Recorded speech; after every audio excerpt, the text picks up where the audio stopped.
Hi, welcome to another episode of Hot Takes, and welcome once again to the marvellous world of trans activism and the direct endangerment of women. A domestic abuse charity, it's taxpayer funded, so it's public money going into it, which is probably why they're going to get away with this, has put a post up for a vacant, has put an advert up for a vacant post. It's a senior post, and it's advertised as being female only. Because, of course, if you're dealing with women who've been abused by boyfriends, husbands, etc., you don't want men around, do you? It's the last thing these women want. And this group is called Scottish Women's Aid. And, of course, when they say female only, they don't mean biological female. They mean women and men who pretend to be women. And now this has been highlighted and criticised, of course, quite rightly, because it represents a danger psychologically, emotionally, and even physically to women. Why is this continuing?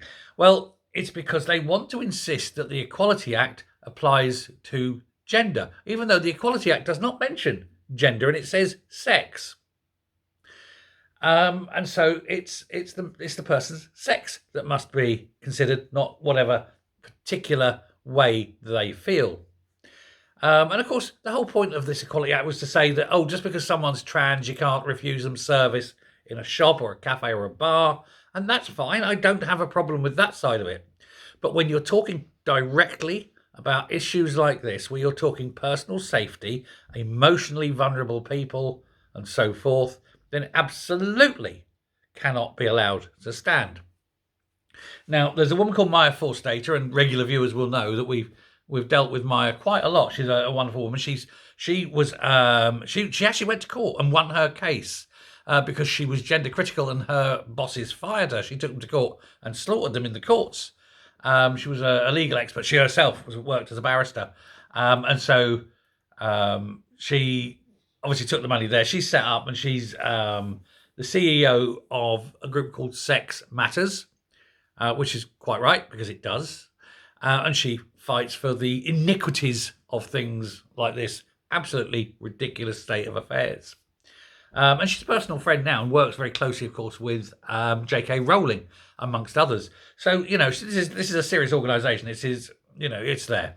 Now, she's saying that this is wrong. She's saying this is endangerment. She's going to try and take it to court. She's going to take the local authority to court, the people who have advertised this. And she's saying that they should turn down applications from mentally ill men who think that they're women or who desperately wish to be women. But if wishes were horses, none of us walk, would we? Just because you want to be a woman ain't never going to make it so. Now, the correct way of doing this, of course, is to advertise jobs not for women in case there's any confusion, because some people are really stupid and don't know what women are.